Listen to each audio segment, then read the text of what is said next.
Salut les amis et bienvenue. Quand on a élu Barack Obama comme président des États-Unis, oh là là, j'étais content. Pas moi seul, beaucoup d'Africains et l'entourage, mon entourage et des gens que je connaissais, ils ont même créé des mouvements pour Barack Obama en Afrique. Et quand le mec il arrive en Afrique, il a dit qu'on veut les hommes, les institutions fortes et pas les hommes forts. Les institutions fortes et pas les hommes forts. Voilà, c'est ce qu'il a dit. I'm English speaking. Pardon me for that. He wanted strong institutions and not strong men.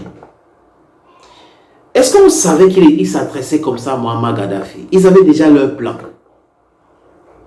Un gars qu'on pensait qu'il pouvait défendre les intérêts de l'Afrique aussi, malgré le fait qu'il était président des États-Unis.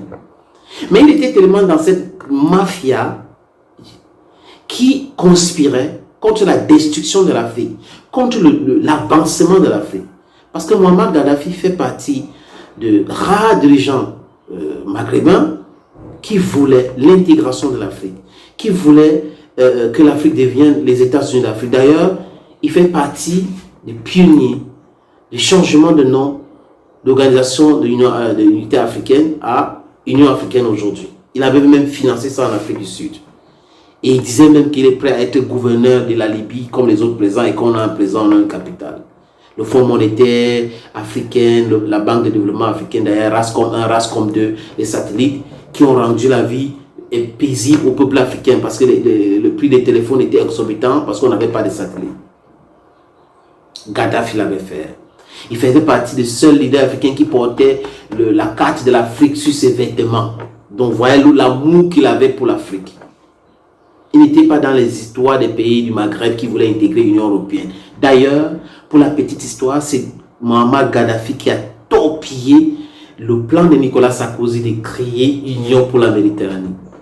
C'était une idée de Sarkozy et d'autres dirigeants européens. Union pour la Méditerranée. Donc, contrôle l'eau, tous les pays ici. Kadhafi avait refusé cela. Et on a vu les pays comme le Maroc, l'Algérie revenir en force dans l'Union africaine. Pourquoi je parle de ces gens? Parce que ces gens, à l'époque, se passaient pour des gens propres, bien,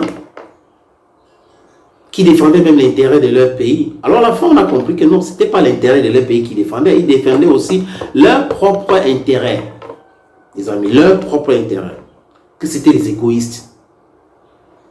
Barack Obama, Hillary Clinton ont créé ce qu'on a appelé le printemps arabe. Et ça a touché des pays et c'était très difficile pour toucher la Libye. Et quand ça arrivait à la Libye, c'était compliqué.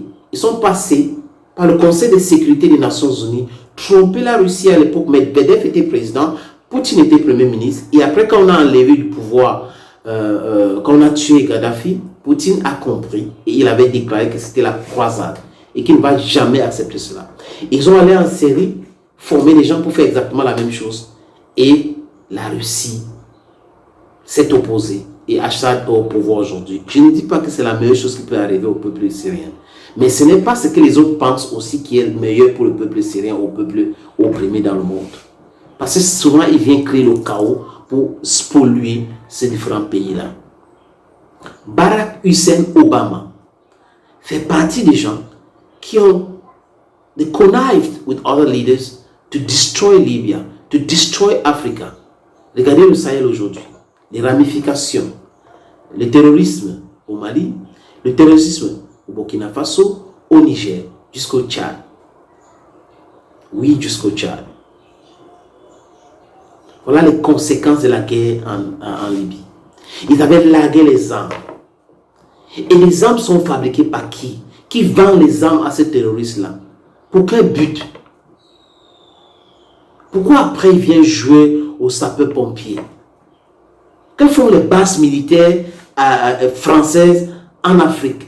Même américaines, que font ces différentes bases militaires? Ce n'est pas de chez eux. Ils font quoi avec les bases militaires? Et le peuple africain accepte quoi? Ou certains peuples acceptent quoi? Aujourd'hui, la majorité des peuples africains ne veulent pas de ces bases militaires. Et ça leur pose problème. Parce qu'ils veulent un instrument qu'ils vont utiliser pour déstabiliser les pays, créer le brouhaha, comme ce qui se passe avec le M23 au Congo aujourd'hui, pour voler davantage le sous-sol. de ces différents pays-là. Ce monsieur que vous voyez, la photo, c'est Nicolas Sarkozy. Quand il était ministre de l'Intérieur, c'était monsieur Prost, il était Dieu, l'immigration et autres. Il était même allé loin, jusqu'à insulter quelqu'un à Saint-Denis, qu'il avait aussi insulté. Bref, là, il ne le juge pas parce qu'il est un être humain. Tout le monde peut réagir quand on insulte quelqu'un ou sa dignité. Il devient président de la République. Et on se rend compte que Kadhafi et la Libye avaient financé la campagne de Nicolas Sarkozy. On a vu l'affaire Big Malion. Et on a compris que Nicolas Sarkozy n'était pas sérieux. La justice française d'ailleurs l'a dit. On a mis plein de personnes en prison, interrogé d'autres personnes. L'affaire Big Malion, des sacs d'argent. Et parce qu'on devait dévoiler cette affaire, l'Afrique essayait de se développer, s'affranchir de l'Europe et de l'Amérique. On a créé une situation en Libye et on a tué Mohamed Kadhafi. Est-ce que la Libye est meilleure aujourd'hui qu'hier? Est-ce qu'il y a la démocratie selon ce que les Occidentaux pensent en Libye aujourd'hui? Il n'y en a pas. Il n'y en a pas. Il n'y en a pas. Les Libyens se rendent compte aujourd'hui que on a détruit leur pays pour atteindre notre but, la déstabilisation de l'Afrique. Tous les avantages qu'ils avaient hier sur Kadhafi ont disparu. Il y a des troubles dans ce pays. Haftar et à Benghazi, d'autres, les premiers dont le pays est comme ça. Voyez-vous, soyons plus intelligents. Les leaders aujourd'hui, s'ils sont moins intelligents, la jeunesse va les envoyer un message comme ce que nous sommes en train de faire là. Il est temps pour que les philosophes deviennent politiciens, leaders, pour changer les paradigmes où ceux qui sont là se transforment en philosophes. L'Afrique a besoin de se développer. L'Afrique a besoin de se développer.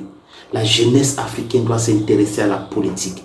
Parce que ceux qui disent que la politique, c'est pas pour les jeunes, l'école pour les écoliers et la politique pour les politiciens, c'est du non-sens et c'est du n'importe quoi. Grand n'importe quoi. Intéressez-vous à la politique. Parce que ceux qui disent cela sont devenus ministres à 28 ans. À 28 ans, tu veux savoir si on est déjà en troisième âge. À très bientôt les amis. Salut, je suis Manu Dibango, je suis Bantou et il y a du tout dans le Bantou et regardez Bantou.